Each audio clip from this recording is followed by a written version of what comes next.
नमस्कार मित्रांनो, कसे आहात सगळे? आजचा हा व्हिडिओ फक्त माहिती देणारा नाही तर एका स्वप्नाची सुरुवात करणारा आहे. आपल्यापैकी कितीतरी जणांना वाटतं की स्वतःचा काहीतरी छोटासा व्यवसाय सुरू करावा, सन्मानाची कमाई करावी, पण अडथळा येतो तो म्हणजे पैशाचा.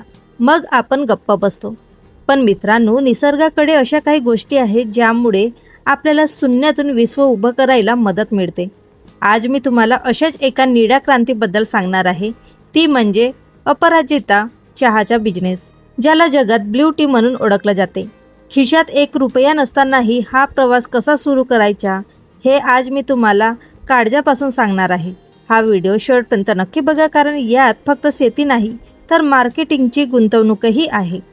लोक जेव्हा गुगलवर सर्च करतात हेल्थीस्ट टी इन द वर्ल्ड, तेव्हा ग्रीन टीच्या वर एकच नाव येतं, तो म्हणजे ब्ल्यू बटरफ्लाय पाय टी. लोक आजकाल आरोग्यासाठी वेडे झाले आहेत. त्यांना वजन कमी करायचे असते, ताण कमी करायसाठी आणि तरुण दिसायसाठी फक्त एकच नाव दिसते, तो म्हणजे ब्ल्यू बटरफ्लाय टी.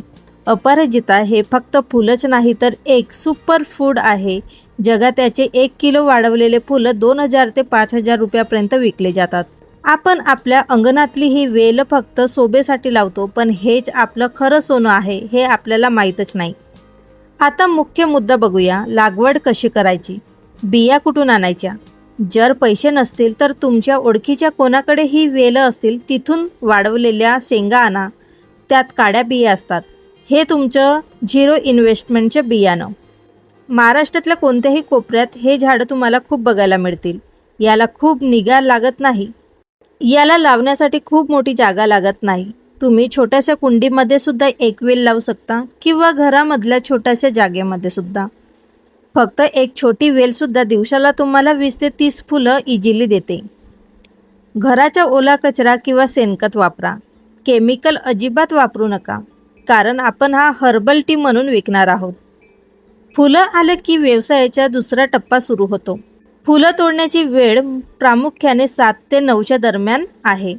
जेव्हा सकाळ असते, जेव्हा ती ताजी असतात, तेव्हाच तुम्हाला फुलं तोडायची आहेत. फुलं तोडल्यानंतर हलक्या हाताने स्वच्छ पाण्याने धुवून घ्या, जेणेकरून धूळ निघून जाईल. ही फुलं कधीही कडक उन्हामध्ये वाढवू नका. हा सर्वात महत्त्वाचा पॉईंट आहे. उन्हामध्ये त्याचा रंग उडून जातो आणि औषधी गुणधर्म कमी होतात. घराच्या आत किंवा सावलीत सुती कपड्यावर 2 ते 3 दिवस त्यांना वाढवायची आहेत. ही फुलं पूर्णपणे वाढली की नाही हे कसं ओळखायचं? जेव्हा तुम्ही फुलं हातात घेऊन दाबाल तेव्हा त्याचा कडक असा आवाज आला पाहिजे, म्हणजेच ही फुलं पूर्णपणे वाढली जातात.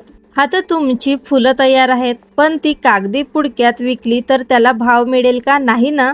म्हणून त्याला एक रॉयल लुक द्यायचा. त्यासाठी तुम्हाला सुरुवातीला छोट्या पारदर्शक झिपलॉक बॅग्स आणायच्या आहेत. खूप स्वस्त मिळतात. जर तुम्ही ह्या बल्कमध्ये घेतल्या तर तुम्हाला कमीत कमी गुंतवणूक यासाठी लागेल. तुम्हाला ऑनलाईन पण मिळतील आणि ऑफलाईन शॉपमध्ये पण ह्या मिळून जातील. एक साधं स्टिकर लावा ज्यावर तुमच्या ब्रँडेड नाव असेल, उदाहरणार्थ निसर्ग हर्बल टी किंवा ब्ल्यू मॅजिक टी. त्यावर वजन आणि औषधीचे फायदेसुद्धा लिहा, जेणेकरून प्रोफेशनल दिसेल. 50 ग्रॅम किंवा 100 ग्रॅमचे छोटे छोटे पॉकेट बनवायला सुरुवात करा. आता आपण पॉकेट तर बनवली, आता माल विकायचा कुठे? इथेच खरी कसब आहे. तुम्हाला मार्केटिंग करण्यासाठी मी 4 ऑप्शन सांगणार आहे. त्यापैकी एक जरी ऑप्शन तुम्ही चूज केला किंवा 4ही ऑप्शन यूज केले तर तुम्हाला त्यांचा फायदा होणार आहे. पहिला आहे सोशल मीडिया. तुमच्या व्हॉट्सअप स्टेटसवर व्हिडिओ टाकायचे आहे. चहा बनवतानाचा व्हिडिओ टाका. त्यात निंबू पिळा. निंबू पिळताबरोबर त्याचा रंग जांभळा होतो. हे बघून लोक लवकर आकर्षित होतील आणि तुम्हाला ऑर्डर लवकरात लवकर यायला सुरुवात होईल. व्हिडिओ टाकल्यानेच लोक येतील का? नाही ना. आपल्याला आपल्या ब्रँडचं प्रमोशन सुद्धा करायचं आहे. त्यासाठी तुम्हाला पॅकेजिंगचे प्राइजेस, नंतर त्याचे गुणधर्म, औषधी गुणधर्म, त्याचे फायदे सगळं काही तुम्हाला डिटेलमध्ये तिथं लिहायचं आहे आणि व्हिडिओ सोशल मीडियावर पोस्ट करायचे आहे. अशाने तुम्हाला सोशल मीडियाद्वारे मार्केटिंग करता येईल आणि तुम्हाला जास्तीत जास्त पैसेसुद्धा मिळतील. दुसरं ऑप्शन आहे डॉक्टरकडे.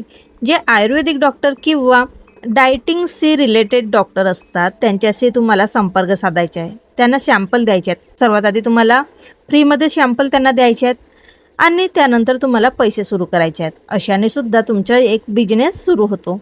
आता थर्ड ऑप्शन आहे वेबसाईट किंवा ई कॉमर्सचा यूज करा. नंतर तुम्ही ॲमेझॉन किंवा स्वतःची एक छोटी वेबसाईट बनवून जगभरात माल विकू शकता. हा तर एक बेस्ट ऑप्शन आहे. घरी बसल्या पैसे कमवण्याच्या सर्वात बेस्ट ऑप्शन मी तुम्हाला सांगितलेला आहे. आणि भरपूरसे लोक ई-कॉमर्स वेबसाईटचा यूज करून आता मार्केटिंग करत आहेत. यासाठी तुम्हाला ॲमेझॉन किंवा फ्लिपकार्ट अशा ई-कॉमर्स कंपन्यांमध्ये सेलरचं अकाउंट बनवायचे आहे.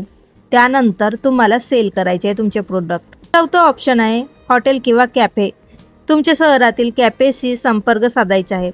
त्यांना सांगा की तुम्ही सिग्नेचर ब्लू टी सप्लाय करू शकता. त्याच्याने तुमच्या इथं मार्केटिंगसुद्धा होऊ शकतो. अशा प्रकारचे हे 4 मी ऑप्शन तुम्हाला सांगितलेले आहे मार्केटिंगचे. याबद्दलची सविस्तरपणे माहिती अजून तुम्हाला हवी असेल तर मला कमेंट बॉक्समध्ये कळवा. डिटेलमध्ये मी सविस्तरपणे माहिती तुम्हाला नेक्स्ट व्हिडिओमध्ये सांगेन. जर तुम्ही दिवसाला फक्त 10 ते 20 पॉकेटे जरी विकली तरी महिन्याला 15 ते 20 हजार तुम्हाला इझिली मिळू शकतात. हळूहळू जसा तुमचा ब्रँड मोठा होईल तसं तुम्ही इतर शेतकऱ्यांकडून फुलं विकत घ्या किंवा स्वतःची एक बाग निर्माण करा. ती स्वतःच्या नावाने विकू शकता. म्हणजे तुम्ही फक्त शेतकरीच नाही तर एक बिझनेसमॅनसुद्धा बनणार आहात. मित्रांनो, पैसा कमावणे कठीण नसते, फक्त सुरुवात करायला हवी. मनातली भीती काढून टाका. आजच आपल्या अंगणात एक अपरिचिताचा वेल लावा. ती जशी वाढेल तसा तुमचा आत्मविश्वासही वाढायला सुरुवात होईल. जर तुम्हाला माहिती मनापासून आवडली असेल तर नक्की चॅनलला सबस्क्राईब करा आणि ज्याला गरज आहे त्या मराठी माणसांपर्यंत पोहोचवा. व्हिडिओ शेअर करा. लक्षात ठेवा, आपण मराठी माणसांना आता फक्त नोकरीच नाही तर व्यवसायाचा पण विचार करायचा आहे. पुढच्या व्हिडिओमध्ये तुम्हाला कोणत्या व्यवसायाची माहिती हवी आहे कमेंट बॉक्समध्ये नक्की सांगा. धन्यवाद.